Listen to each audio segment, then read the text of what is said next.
Welcome to my YouTube channel the light of knowledge. आज हम अपनी बियोलॉजी की बुक स्टार्ट करने लगे हैं 9th क्लास की, जिसका आपका पहला चैप्टर है इंट्रोडक्शन ऑफ बियोलॉजी। आप इस चैप्टर में देखेंगे कि आखिर बियोलॉजी है क्या, ठीक है, आप इसमें क्या पढ़ते हो, इसकी जो बिल्डिंग है वो किन बुनियादों पर खड़ी हुई है, ठीक है। तो बारी बारी हम देखते जाएंगे। आज हम बेसिकली देखेंगे कि बायो हमारे पास बियोलॉजी का सब्जेक्ट या बियोलॉजी की जो फील्ड है हमारे पास ये क्या है, उसके बाद इसकी डिविजन्स कितनी हैं और फिर उन डिविजन्स में ब्रांचेस कितनी आती हैं जो आपकी बुक में गिवन दी हुई हैं।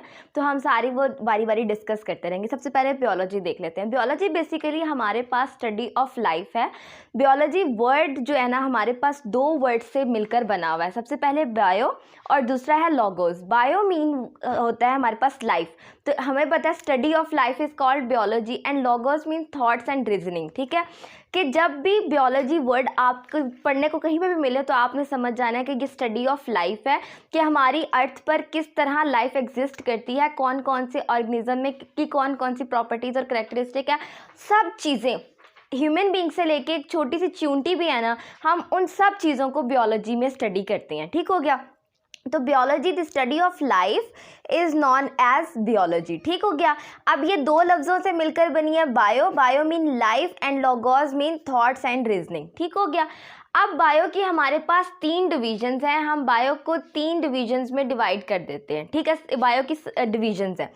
सबसे पहले आ जाते हैं जोलॉजी। जोलॉजी का जू का मतलब आपको पता है, आप जब जू जाते हो, ठीक है, जू जाते हो, जू में आपको पता है एनिमल्स होते हैं। तो जब मैं पढ़ती थी तो मैंने ये वर्ड बनाया हुआ था कि जी हम जू जाते हैं, जू में एनिमल्स होते हैं।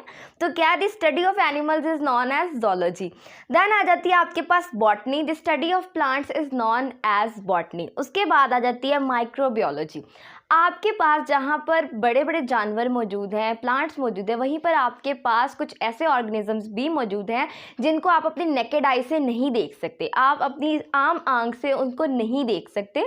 तो आप क्या करते हो, आप कोई मुख्तलिफ इंस्ट्रूमेंट यूज़ करते हो जिसमें माइक्रोस्कोप हमारे पास यूज़ होता है उन ऑर्गेनिज्म को देखने के लिए। वो इतने ज़्यादा माइक्रो होते हैं, उनका साइज़ इस कदर छोटा होता है कि आपको उनको देखने के लिए, उनको व्यू करने के लिए आपको इंस्ट्रूमेंट का जो है वो डिवाइसेस का साथ लेना पड़ता है ताकि आप उनको देख सको। तो ऐसे ऑर्गेनिज्म की स्टडी को हम माइक्रोबियोलॉजी कह देते हैं और इन ऑर्गेनिज्म को हम माइक्रो ऑर्गेनिज्म कह देते हैं। The study of micro organism is known as microbiology. आपने 3 डिवीजन देखी, जोलॉजी जो कि स्टडी ऑफ एनिमल्स है, botany study of plant and microbiology the study of micro organism is known as microbiology.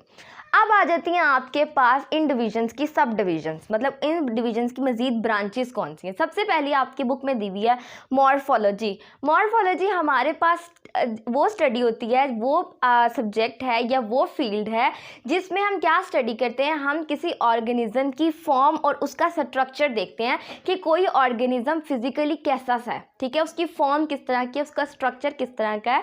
तो वो ब्रांच ऑफ बियोलॉजी जिसमें हम study करते हैं form and structures of living thing is known as morphology. दूसरी आपके पास आती है एनाटॉमी। एनाटॉमी क्या होता है, एनाटॉमी में आप ऑर्गेनिज्म के इंटरनल स्ट्रक्चर्स को स्टडी करते हो, ठीक है, इसको आप इंटरनल मॉर्फोलॉजी भी कहते हो, ठीक है। एनाटॉमी में आप क्या पढ़ते हो, किसी ऑर्गेनिज्म के इंटरनल स्ट्रक्चर्स की स्टडी आप किस में करते हो, एनाटॉमी में करते हो। उसके बाद आपके पास आ जाती है हिस्टोलॉजी, ठीक है। हिस्टोलॉजी में क्या करते हो, आप ह्यूमन बीइंग ले लो, कोई भी ऑर्गेनिज्म ले लो, जब आप उसके टिश्यू को माइक्रोस्कोपिकली स्टडी करते हो, मतलब with the help of microscope आप उसके टिश्यूज़ की स्टडी करते हो, तो बेसिकली आप क्या किस फील्ड में जा रहे हो, आप हिस्टोलॉजी की फील्ड को ले रहे हो, ठीक है। वो फील्ड, वो ब्रांच ऑफ बियोलॉजी जिसमें हम टिश्यू की स्टडी करते हैं माइक्रोस्कोपिकली, टिश्यू को माइक्रोस्कोप के ज़रिए देखते हैं, उसकी करेक्टरिस्टिक देखते हैं, वो किस तरह काम करता है, वो सारी चीज़ें जिस फील्ड में हम देखते हैं उसे हम हिस्टोलॉजी कह देते हैं। आपके पास नंबर 4 पर आ जाता है सेल बियोलॉजी। सेल बियोलॉजी क्या है, सेल अब क्या है, ह्यूमन बीइंग्स, ऑर्गेनिज्म जितने भी इस दुनिया में मौजूद हैं वो सेल से बने होते हैं, ठीक है। अब क्या है, इन सेल्स की स्टडी को हम नेम दे देते हैं साइटोलॉजी। साइटोलॉजी इसका दूसरा नेम है, ठीक है, या सेल बियोलॉजी। इसमें आप क्या देखते हो कि सेल किस तरह काम करता है, सेल का लाइफ स्पेन किस तरह का है, सेल में कौन कौन से उसके पार्ट्स हैं, उसकी ऑर्गेनेलीज कौन कौन सी हैं, कौन कौन सी ऑर्गेनेली किस तरह का वर्क परफॉर्म कर रही है, और दूसरा ये कि सेल जो है वो डिवाइड किस तरह कर रहा है, सेल अपनी जनरेशन को किस तरह बढ़ा रहा है। ये सारी चीज़ें आप सेल बायोलॉजी में स्टडी करते हो। उसके बाद आ जाता है आपके पास फिजियोलॉजी। फिजियोलॉजी में आप क्या करते हो, आपको पता है ऑर्गेनिज्म जो है वो डिफरेंट पार्ट पर कंसिस्ट करता है। जिस तरह हम ह्यूमन बींग्स हैं, हमारे पास क्या है, हमारे पास आर्म्स है, हमारी लेग है, हमारी बैकबोन है, ये सारी चीज़ें हैं। तो फिजियोलॉजी में आप बेसिकली ऑर्गेनिज्म के जो डिफरेंट पार्ट्स होते हैं उनका फिजिकल वर्क पढ़ते हो कि वो किस तरह अपना काम परफॉर्म करते हैं, अपना वर्क किस तरह परफॉर्म करते हैं। ये सारी चीज़ें आप जो है फिजियोलॉजी में पढ़ते हो। उसके बाद आपके पास आ जाता है जेनेटिक्स। ठीक है, आप जीन, आप ह्यूमन बींग्स के सेल्स में जीन्स होते हैं जो कि हमारा हेयर कलर, हमारा आई कलर, हमारी हाइट, हर चीज़ हमारी जो है ना, जो कंट्रोल कर रही होती है ना, उसको हम जीन्स कहते हैं। ठीक है, आप आगे जब 10th क्लास में आप जाएंगे ना, तो आप जीन्स का पूरा एक चैप्टर पढ़ेंगे कि जीन्स आखिर है क्या।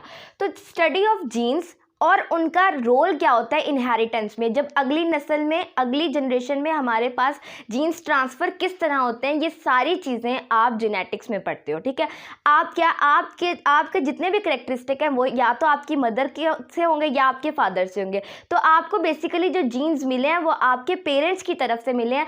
इस सारी स्टडी को हम किस फील्ड में स्टडी करते हैं, जेनेटिक्स में। ठीक हो गया। देन आ जाता है एम्ब्रियोलॉजी। एम्ब्रियोलॉजी में क्या करते हो, एम्ब्रियोलॉजी में आप स्टडी करते हो कि एक एम्ब्रियो किस तरह इंडिविजुअल में तब्दील होता है, उस दौरान उसमें एम्ब्रियो में क्या क्या चेंजेस आती हैं। ये सारा प्रोसेस आपकी बर्थ से पहले का होता है। ठीक है, बर्थ से पहले के जितने भी प्रोसेसेस, जितने भी चेंजेस एक एम्ब्रियो में आते हैं, वो सारे आप स्टडी करते हो एम्ब्रियोलॉजी में। ठीक हो गया।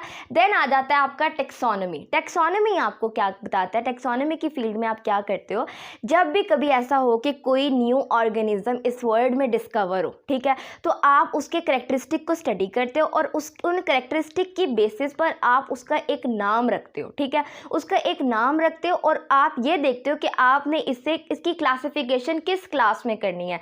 आया ये एनिमल है, ये प्लांट है, ये फंजाई है, या ये कोई माइक्रो ऑर्गेनिज्म है। तो ये सारी स्टडी आप किस में करते हो, टेक्सोनॉमी में करते हो। आप नेम रखते हो किसी ऑर्गेनिज्म का और उसकी क्लासिफिकेशन करते हो कि आपने इसको किस ग्रुप में क्लासिफाई करना है। तो ये सारा कुछ आप टेक्सोनॉमी में करते हो। उसके बाद आ जाती है आपके पास पैलेओंटोलॉजी। इसमें आप क्या करते हो, इसमें आप स्टडी करते हो फॉसिल्स। ठीक है, फॉसिल्स क्या होते हैं कि हमारे पास डेड रिमेन्स, किसी भी ऑर्गेनिज्म के जब डेड रिमेन्स रह जाते हैं उसको हम फॉसिल कह देते हैं।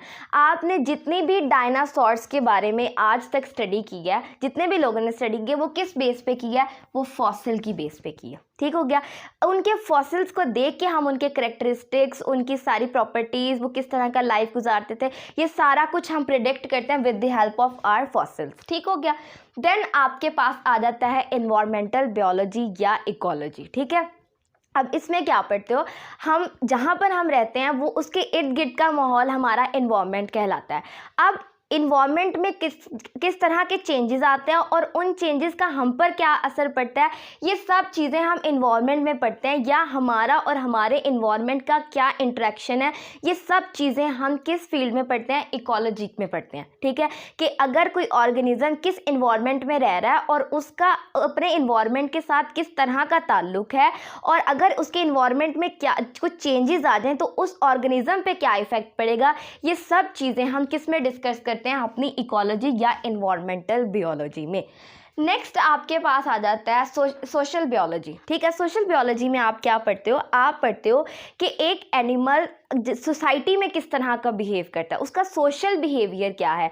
ये बेसिकली ह्यूमन बीइंग से ज़्यादा रिलेट करती होती है। फॉर एग्जांपल, खुदा न खास्ता अगर किसी ख़ानदान में फोतगी हो जाए तो हम क्या देखते हैं, हम उसमें ये देखते हैं कि उस इवेंट का हमारे पर क्या असर पड़ता है, या अगर हम सोसाइटी वाइज देखें हमारे ह्यूमन बींग्स किस तरह सोसाइटी में रह सकते हैं।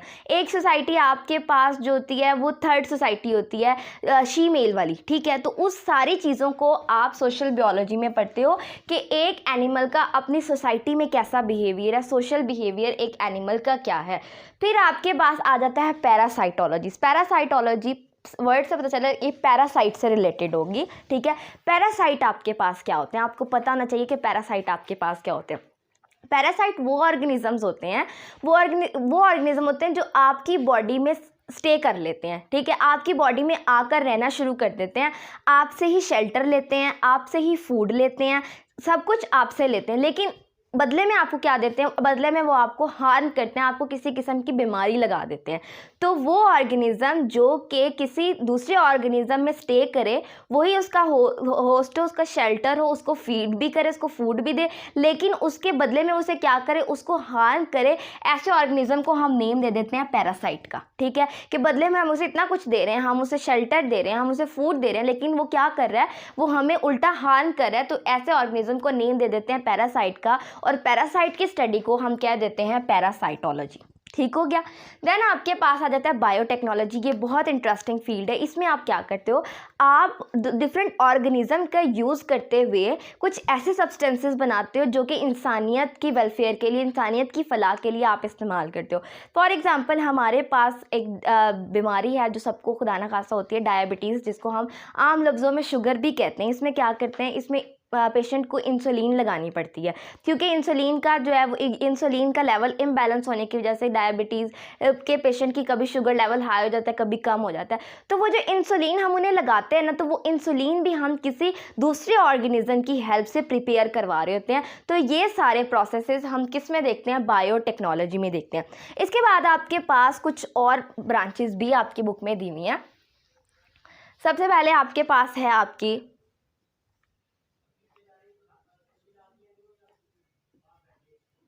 इम्यूनोलॉजी। इम्यूनोलॉजी में आप क्या देखते हो, इम्यूनोलॉजी में आप स्टडी करते हो immune system of organism. Immune system आपके पास क्या होता है, इम्यून सिस्टम को आम अल्फाज में हम कुव्वत मदाफ़ियत भी कहते हैं, हमारा मदाफ़ियत का सिस्टम। अब खुदा न खास्ता अगर आप बीमार हो जाते हो, आपको मौसमी बुखार हो जाता है, ठीक है, आपको मौसमी बुखार हो गया, उसमें क्या हुआ, आपको नज़ला ज़ुकाम लग गया, ठीक हो गया, आप दवाई ना भी लो ना, तो आपका वो बुखार ठीक 1 हफ्ते बाद ठीक हो जाएगा। वो किस वजह से होगा, वो हमारे इम्यून सिस्टम की वजह से होगा। वो इम्यून सिस्टम हमारे उस बुखार से लड़ेगा और हमारी बॉडी को डिफेंड करेगा उस बुखार से। तो चंद दिनों बाद, ज़्यादा से ज़्यादा 1 हफ्ते बाद आपका वो बुखार बिल्कुल ठीक हो जाएगा। किस वजह से, आपके इम्यून सिस्टम की वजह से। तो इम्यून सिस्टम की जितनी भी वर्किंग है वो सारी हम इम्यूनोलॉजी में स्टडी करते हैं। उसके बाद आपके पास आ जाती है एंटोमोलॉजी। एंटोमोलॉजी हमारे पास किसकी स्टडी है, एंटोमोलॉजी हमारे पास इंसेक्ट्स की स्टडी है। किसकी स्टडी है, इंसेक्ट्स की स्टडी को हम एंटोमोलॉजी कहते हैं। इंसेक्ट्स में हमारे पास फ्लाइंग इंसेक्ट्स भी होते हैं, क्रॉलिंग इंसेक्ट्स भी होते हैं, कुछ ज़मीन पर रहते हैं, कुछ फ्लाई कर सकते हैं। तो इन सब इंसेक्ट्स की स्टडी को, ये किस तरह के हैबिटेट में रहते हैं, ये किस, इनकी प्रॉपर्टीज़ क्या क्या हैं, ये किस तरह से अपनी लाइफ गुजारते हैं, ये सारी चीज़ें हम एंटोमोलॉजी में स्टडी करते हैं। उसके बाद आपके पास आ जाती है मॉलिक्यूलर बियोलॉजी। मॉलिक्यूलर बियोलॉजी में आप क्या करते हो, आप स्टडी करते हो ह्यूमन बींग्स में या किसी भी ऑर्गेनिज्म में जो बायोमोलिक्यूल्स प्रोड्यूस होते हैं as a result of biochemical reactions, उन सब को स्टडी करते हो। फॉर एग्जांपल, अब ह्यूमन बींग्स में कौन कौन से बायोमोलिक्यूल्स मौजूद होते हैं, प्रोटीन होती है, कार्बोहाइड्रेट्स होते हैं, लिपिड्स होते हैं, विटामिन होते हैं। ये सारी चीज़ें हम किस में स्टडी करते हैं, हम मॉलिक्यूलर बियोलॉजी में स्टडी करते हैं। मॉलिक्यूलर बियोलॉजी में, अब मॉलिक्यूलर बियोलॉजी नाम से जाहिर हो रहा है, इसमें हम मॉलिक्यूल्स को स्टडी करेंगे। मॉलिक्यूलर बियोलॉजी, बियोलॉजी मतलब लाइफ से रिलेटेड है, तो ऑर्गेनिजम्स में मौजूद मॉलिक्यूल्स की स्टडी को हम मॉलिक्यूलर बियोलॉजी कहते हैं। उसके बाद आपके पास आ जाता है फार्माकोलॉजी।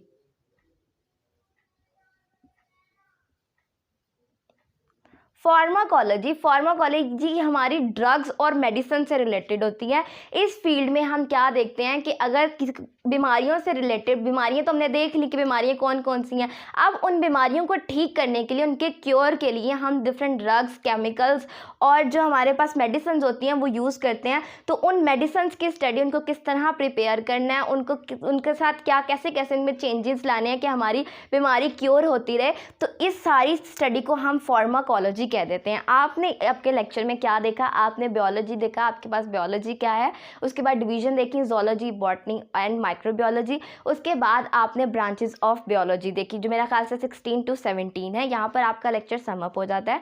अगर आपको मेरा वीडियो पसंद आता है तो लाइक कमेंट करना मत भूलिएगा। मेरे चैनल पर नए हैं तो सब्सक्राइब भी ज़रूर कीजिएगा। Thank you so much. अल्लाह हाफिज़।